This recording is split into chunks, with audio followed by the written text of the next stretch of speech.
No talking, Nate.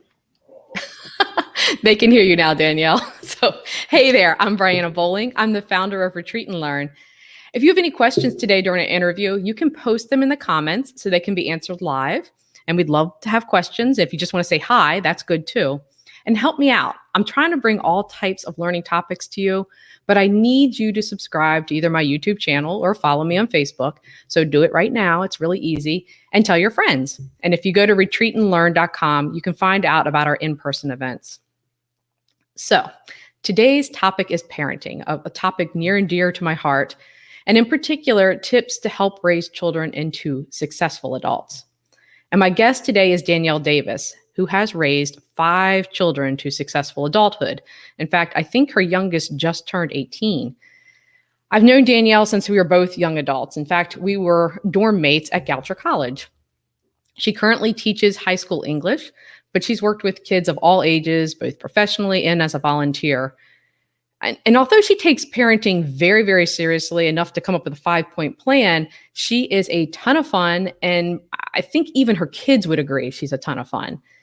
She also knows that parenting doesn't always go according to plan. So we have all kinds of things to talk about today. So with that said, I'm going to bring in Danielle as soon as my mouse comes over where it's supposed to. Okay. Hey, Danielle. Hey, Brianna. Yay. I'm so glad you're here. I always love seeing Danielle. Danielle lives in Texas. I live in Maryland. So although we've been friends for, I don't know, 20 some years, probably longer than that. Yeah, a long, long time, probably longer than we want to admit. We don't actually get to see each other often. So it's just good to see Danielle, both for this interview and just in general. So thanks for doing the interview today. Thanks for having me. Yay. So I want you to tell us a little bit about your history as a parent. I know you started off as a stay-at-home mom, and then you moved to a single parent. And so did you change your parenting style at all when you moved from stay-at-home to single parent, or were your styles any different during those time frames? The only thing that changed from moving from my parenting style has pretty much always been the same, except for people who have a life change, like married to single parent, you just stop fighting even more battles. So it's like it really forces you to really streamline what's important and what battles you're going to fight.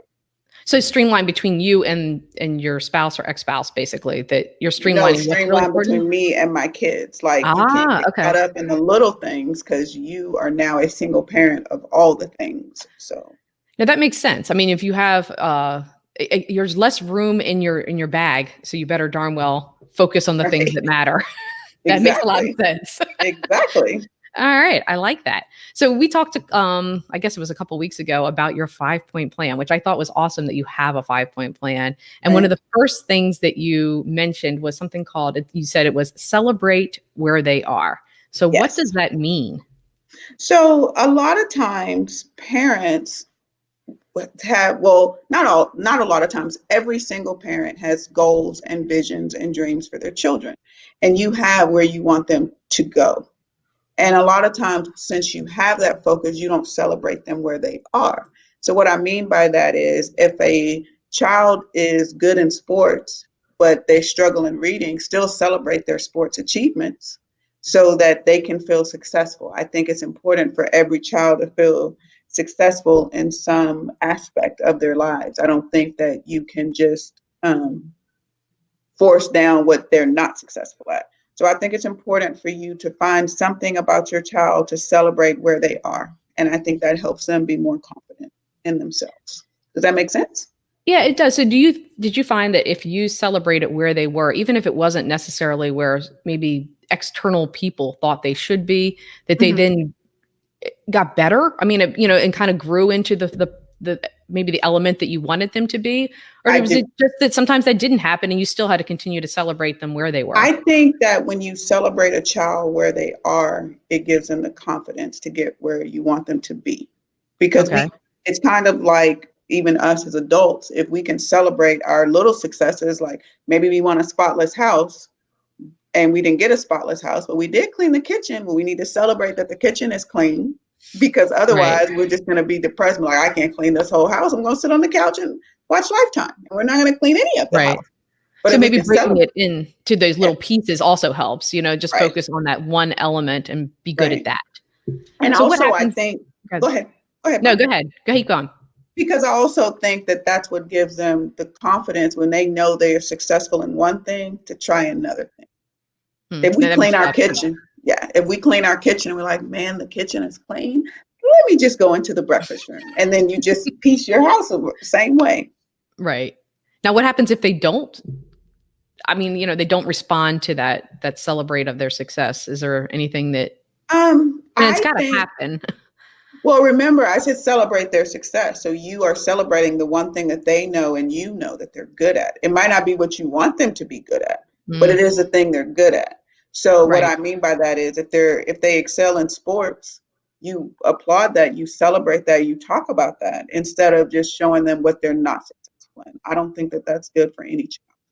No, it's good. I mean, I understand this whole self-esteem. Self-esteem is pretty darn important, and it grows Right? from there. So that's good. Yes. All right. So you ready to move on to the second element? Sure.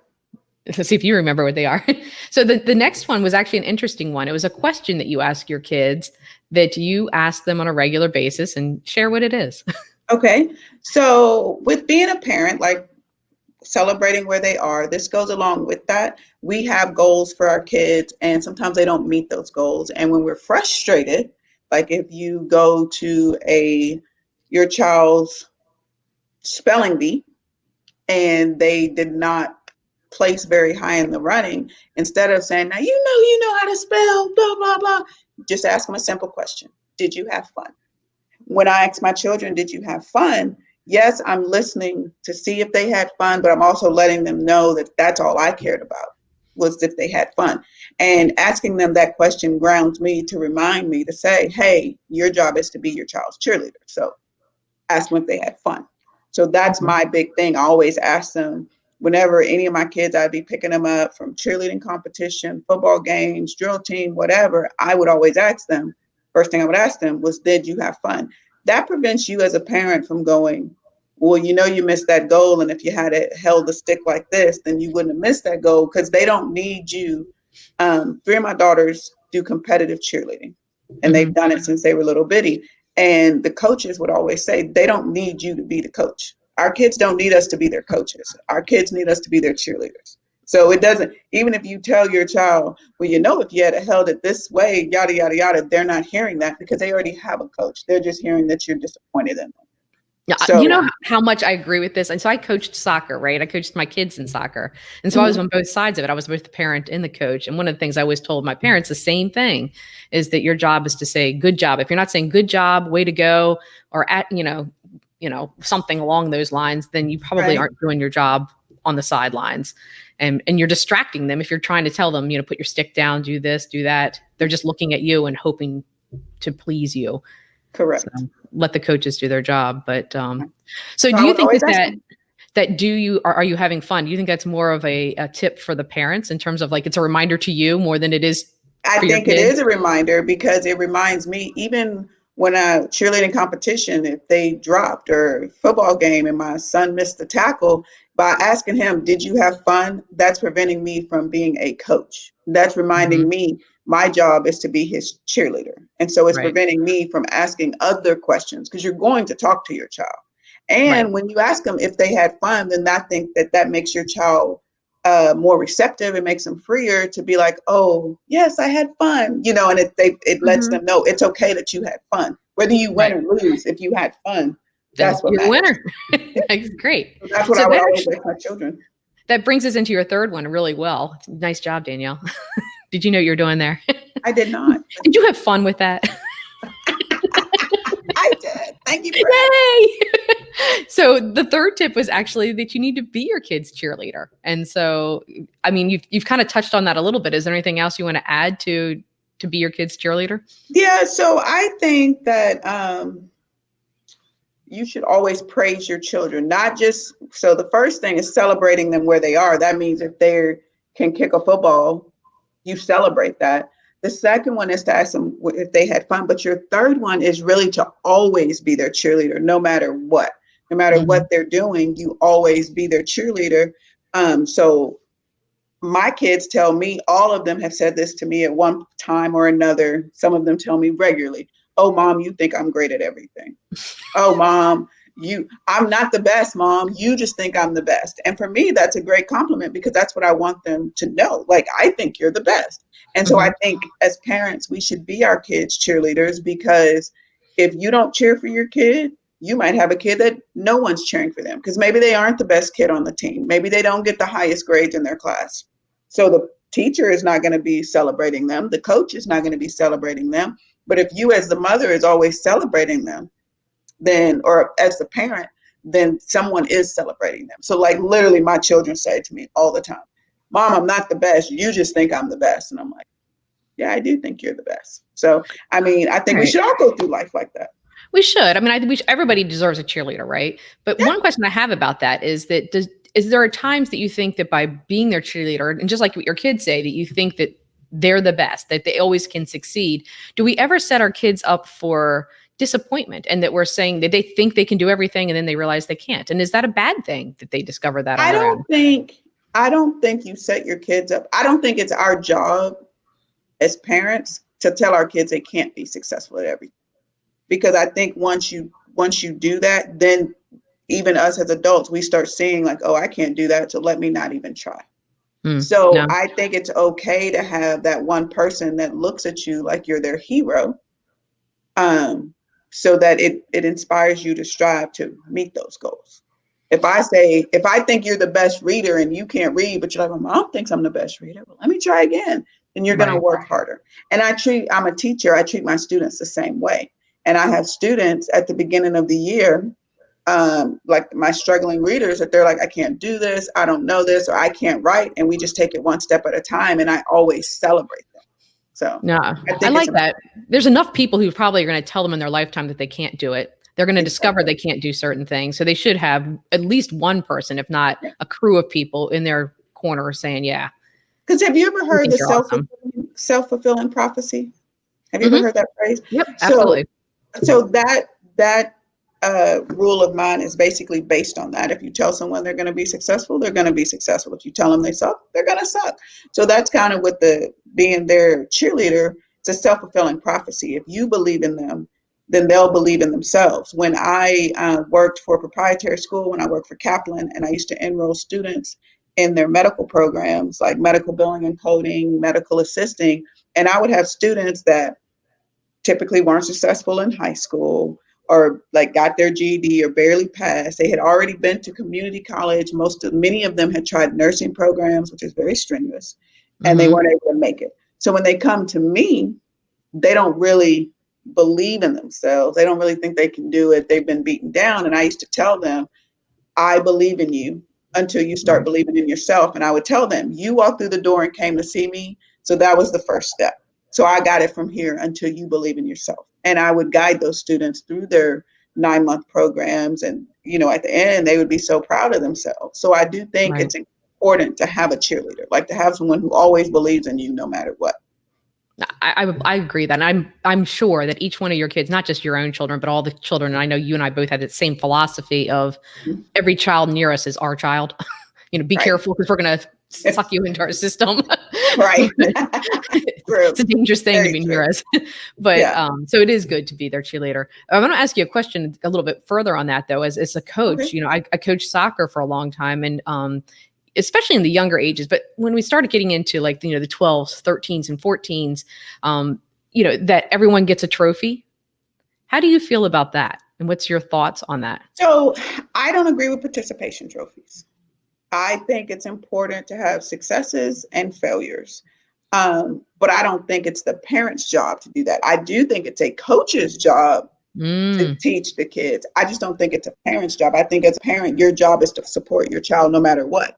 Because if they are a failure and they can't kick the ball, they're already going to know that because the coach is going to tell them, their teammates are going to tell them, everyone's going to be yelling at them. So when they, for a child's psyche, and I go back to cheerleading because this is I'm just retired from cheerleading. 18 I know.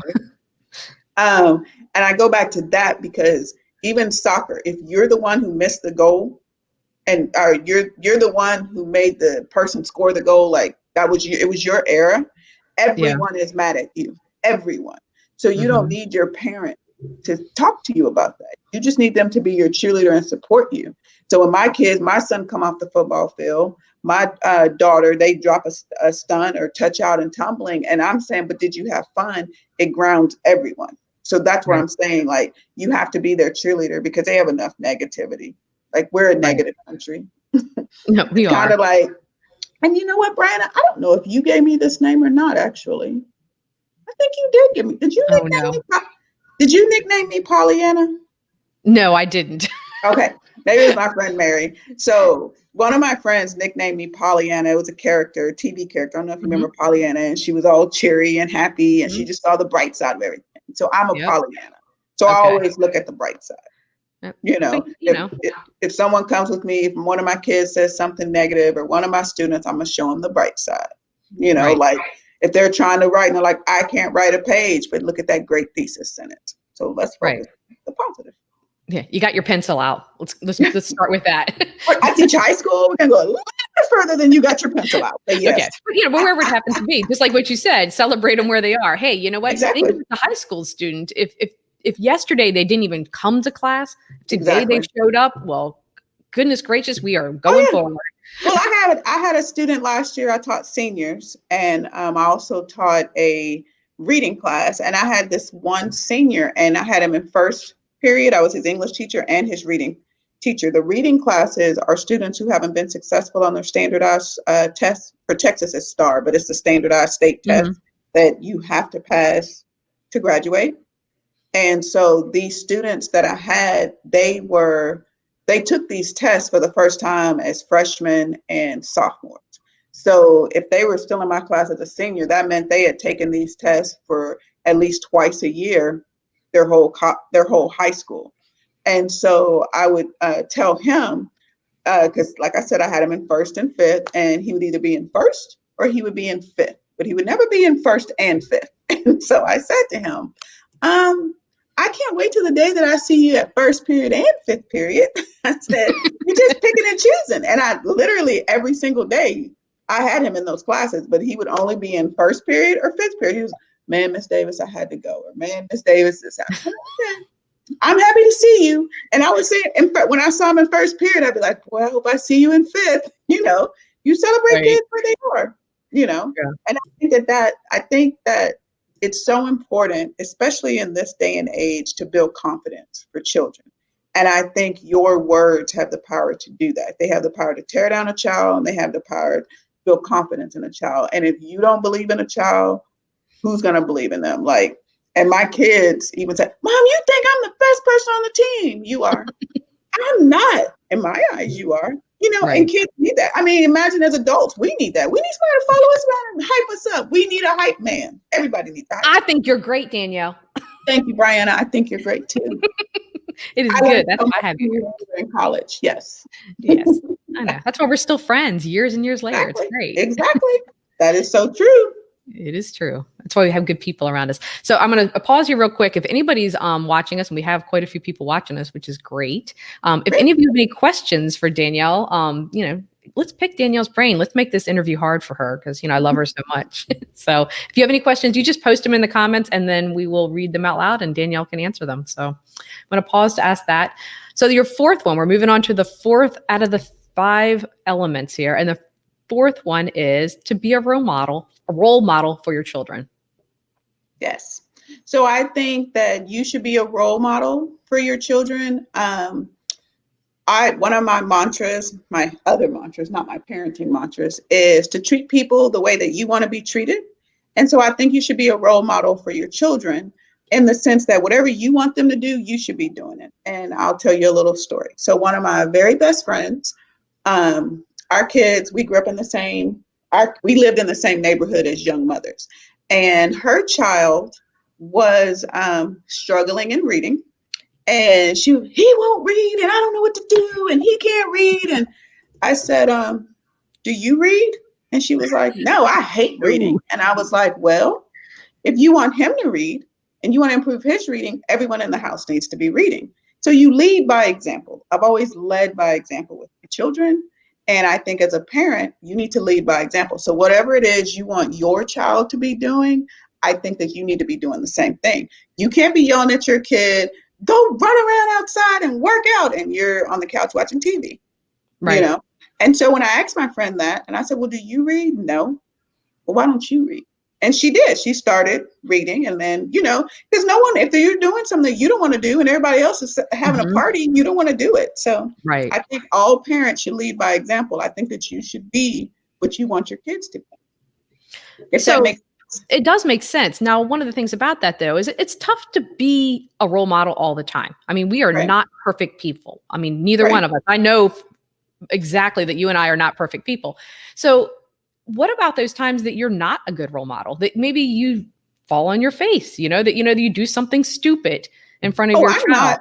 Yes, I'm not always a good role model. And my children know, like, don't get me wrong. I think it's important to be a good role model, but I also believe in the do as I say, not as I do method. But I'm Hmm. saying for key things, like for reading, for these are things that you want to instill in your children for 18 years. Hmm. Obviously, some people might say, well, if you're a good role model, you shouldn't drink. No, I'm drinking. Life is Hmm. stressful. I'm going to drink. And you're not going to drink because you're not old enough to drink.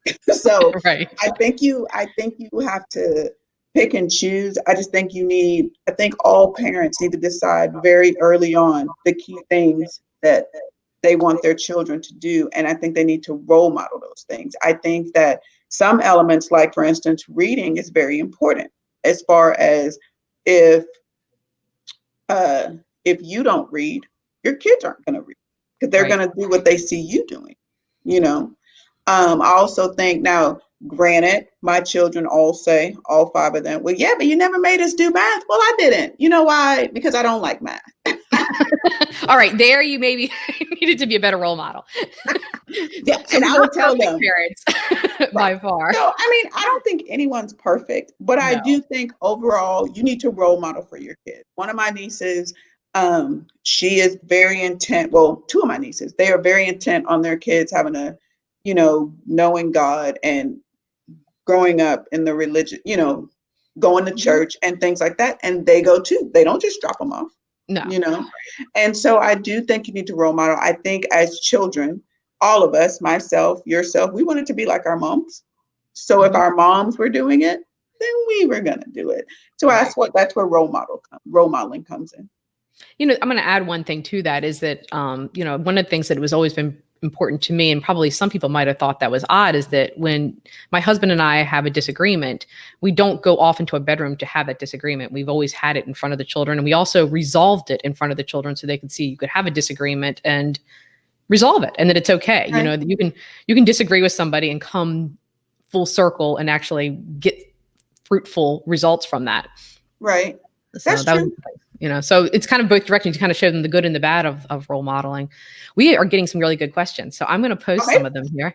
One, I do want to know that we have a math teacher who said it, and it's a friend of our both. I'm not going to say her name yet, but she does say that math is pretty darn important. So I just want to, I agree. No, and so here's the I thing. know. Like for the guests who don't know me, so I always look at the positive spin on everything. Yep. So I have a twin brother, and his degree is in mathematics, and my degree is in English. And I feel for myself that it happened in the womb. Like it happened in my mom's uterus. There's nothing I can do about it. But You what need I tell my children and what I tell students is if you're a twin, it's okay not to do math. But if you're not a twin, you were given both sides and work it out. And my children were fortunate enough, and believe it or not, as a sidebar, I don't do math. And I didn't do math with them, but my oldest two daughters majored in biology and minored in mathematics.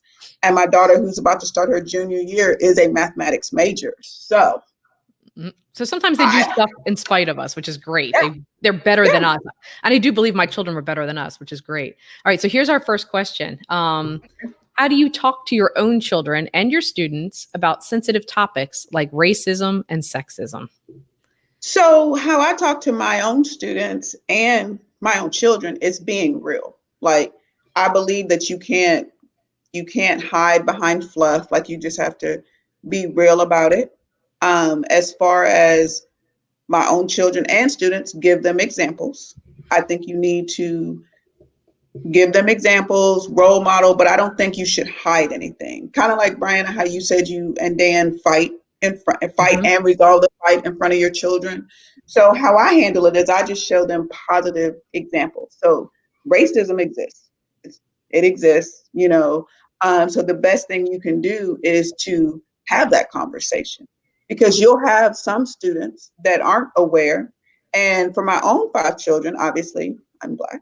I've dealt with racism.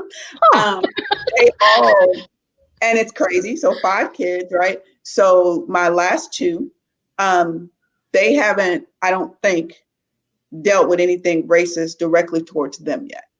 But my other 3 kids all had a specific time in their life when they had to deal with racism. And myself, I became aware of racism when I was 9 years old, when we moved from one community into another community. And it was on my neighborhood street, and it was five girls, and one person had a pool. And this was in the 80s, you know, people that have pools in their backyard.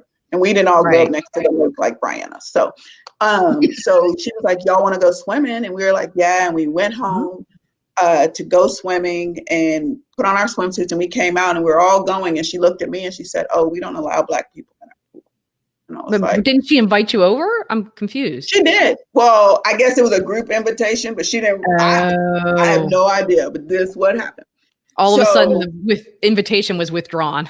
Yes. And so for me, she lived one house down from me. So from 9 years old till we moved out of that neighborhood, I could hear the kids swimming every day. Like they would be swimming and living their best life. And I, Black child, couldn't go. I would be at home. Fast forward all the way to last school year, started teaching at a new school, and parent teacher night. And this person that I grew up with walked in my room, and I thought she was there I shared a classroom. I thought she was there for the other teacher. And I was like, oh, she's not in here yet. And she's like, no, I'm here to see you. My son is in your class. And I said, your son is in my class? And she said, yeah. And I was like, oh, wow. Fast forward 2 weeks later to parent teacher night for football. And it was the end of the day, and her son came walking in my room and was like, Miss Davis, will you wear my jersey tonight at the game? And I was like, absolutely. And so it was like, his mom was the woman who said that you couldn't swim in her pool? Correct. And so, and that mom, her family was racist. Like when her dad would come home, like she couldn't play with me anymore, like, right. And so I was like, absolutely. And it was like 41 years later, full circle. That's why I believe in karma. Karma always comes back. 41 years later, I had on her son's jersey for parent night for teacher night at the football stadium. And I was like, I'm going to find her and her parents, because I knew they all went to the game. And I just walked through the stadium like, you know, like I was just walking around, but really I was looking for them. And then I finally found them, and I was like, hey, and they were like, hey, and I turned around, their son's name on my back. I was like, and they were like, oh yeah. And I walked away, and it was the greatest satisfaction, because I was like, I know that had to hurt. And so one of my friends, who's crazy, she's crazy, she goes, that was good. And then you should have left the game and went to their house and jumped in their pool. They probably don't have a pool anymore. But it makes my heart break to see like a 9-year-old, the feeling that must have felt like. But I think, you know, expressing that story, just like telling the kids that are in your classroom that story, that, you know, that you're this, because some of those kids are feeling the same hurt you are, that you felt when you were 9, that you are the same as them, that they are the same as you, and that, you know, and whether it's racism or sexism, or, you know, they're too short or too tall or whatever it happens to be. Right. There's always reasons why kids are mean to another kid. Right. Kids are mean. And it's awful. Adults are mean. People are mean. Adults too. You're right. Yeah. People are mean. And so that's why I think with Karen's question, that's why I think it's important to just be real and address it. And one of the things I learned from when I worked at Kaplan, it's called operating reality. Now they taught us this. We were a highly trained sales force, thinly disguised as education thing, but we were a highly trained sales force. And what it is you get in someone else's operating reality. So when you get in their operating reality, you're thinking like they're thinking. And so that's the other reason why I always try to identify with my students so that I can get into their reality. Because if I don't get in their reality, I'm not going to reach them. So if I'm thinking about how I'm grown and I got 5 kids and Diana's going off to college instead of this 16-year-old whose mom yelled at them in the morning, and they're thinking about how so-and-so walked by in the hallway and didn't talk to them, and I'm not even processing that, I'm not going to reach them. So I think it's important to get inside of another students or whoever you're trying to reach, get inside of their operating reality. So for me, I always try to show the students my operating reality. I want them to understand that. Yeah, and your vulnerabilities and that you are real. And that's one of the things that I think that, why I wanted to talk to you today and why you have so many people watching today is because you are vulnerable and you do show the things that aren't, you show the good and the bad, everything. And it's all out there for people to see that you're real and that you're the same as everyone else.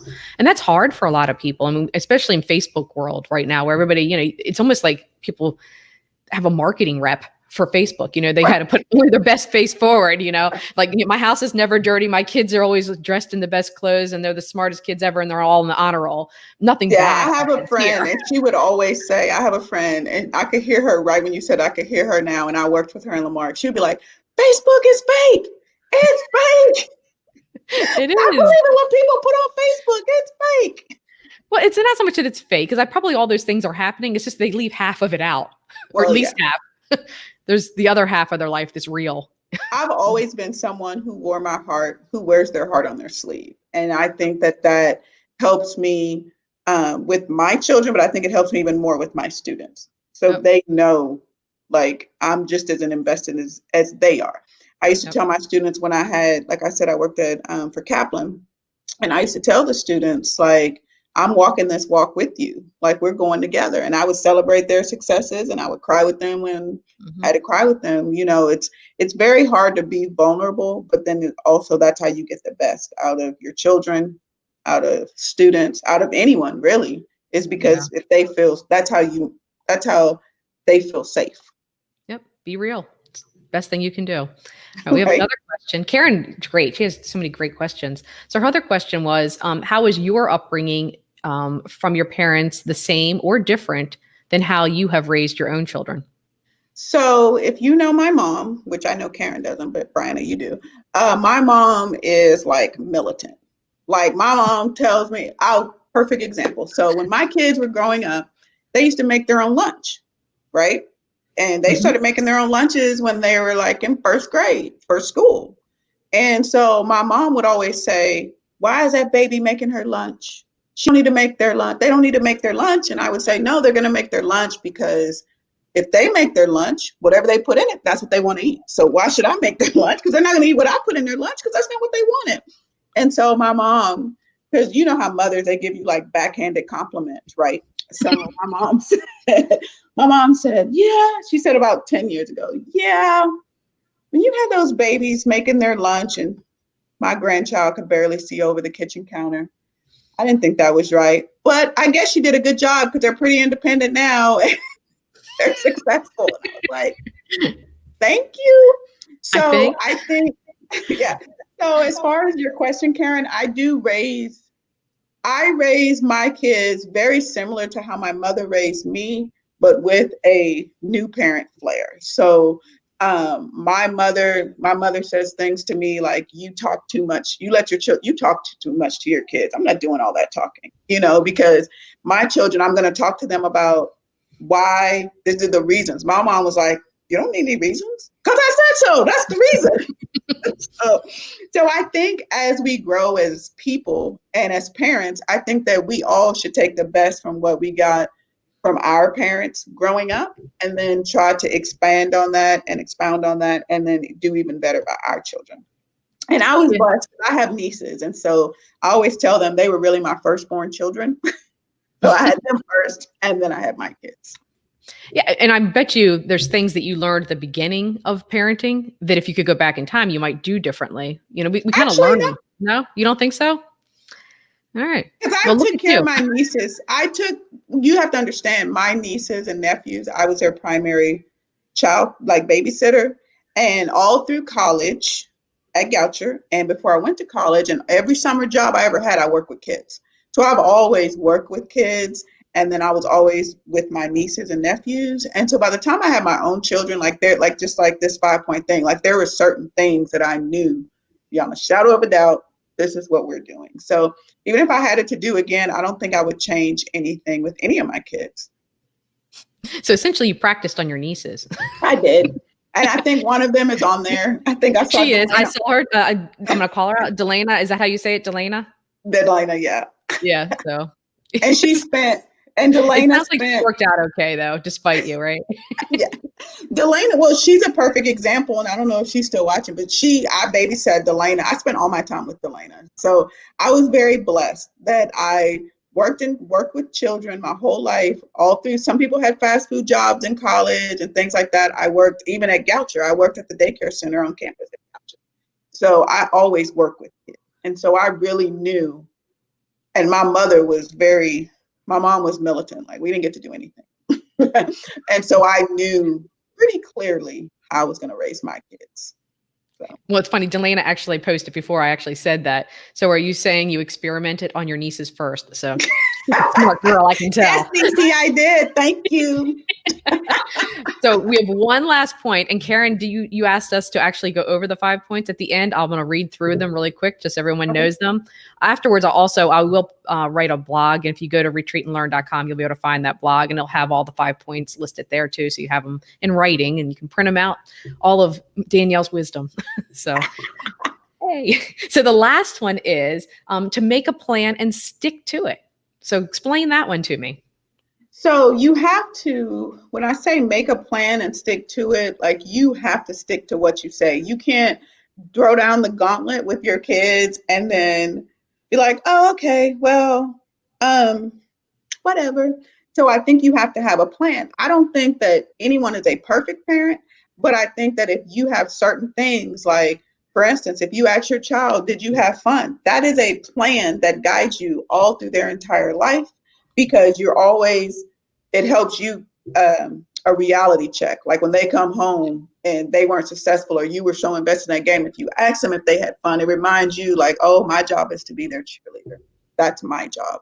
So I think you have to have a plan as a parent. When they're little, I think you have to have a plan. Like my thing was like, I was never going to have 2 children in diapers. And my kids are all stair steps. So they're all 2 years apart or 23 months apart. And so I never had 2 in diapers because that was a plan.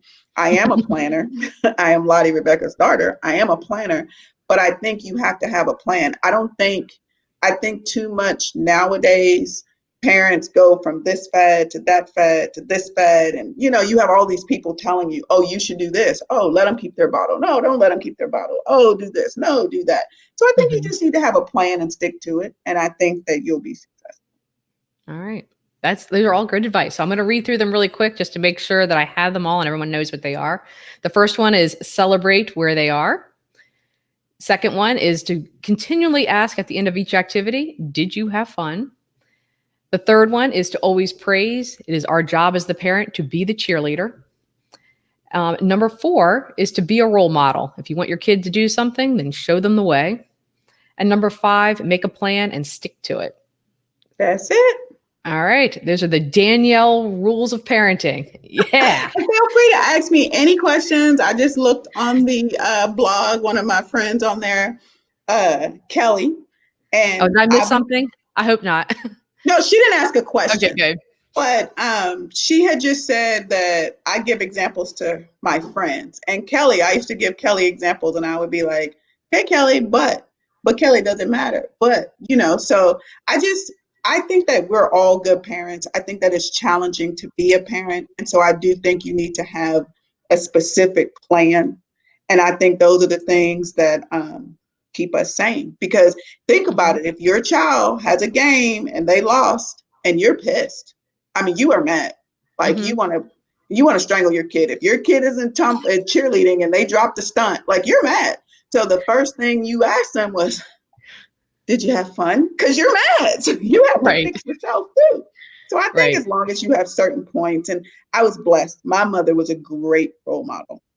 And my grandmother was a great role model. So Mhm. I was blessed. And like I said, and like Delana said, I practiced on my nieces and nephews. So trial by fire. It is good. It is good. And everybody, parents going to do it slightly different, but I mean, and that's okay too, because we all have individual children. So we should parent Right. individually a little bit different too. And we're And all the doing the thing is, best we like, can. yeah. And the thing is, for people watching, like, I have 5 kids. Like, I have 4 daughters and a son. And my son, like, he marches to the beat of his own drum. Like, Mhm. if you grow up, if you raise boys, boys are so different than girls, you know? Yes. And even though my son, now he had some things because he had 4 sisters. So he would be like, hey, he would say to a girl, why are you wearing cheer shoes at the football field? And they would look at him like, how the heck do you know these are cheer shoes? And I'd be like, yes, you know. But I just think all kids are different. And I think all your kids will take you through it. So you have to have a specific plan that keeps you grounded. As long as you can ground yourself, you can deal with your children and your Yep. students Yes. And your friends. and your friends. Yeah. Exactly. Don't forget us. Well, thank you very, very much, Danielle. I think it's been great. I hope everybody Yeah. had fun today. It's always fun having these chats. And if you guys have some other ideas, I don't really know why I'm doing these interviews. I find it fun to talk to people who know more things than I do. And so I've been started doing these interviews. If there's topics that you want to see, hey, let me know what they are, because I would love to just do some more interviews. If there's somebody you think that would have something great to share, I'm just doing this for fun. It's a good time. So it's been a great time to learn things. So that's it. I really appreciate you coming with us. I appreciate all of our audience members joining in and asking such great questions and cheering us on and being our cheerleaders. So yay. So thanks very much. And we are going to finish up as soon as I find my little mouse up here. All right. Thanks so much. Bye.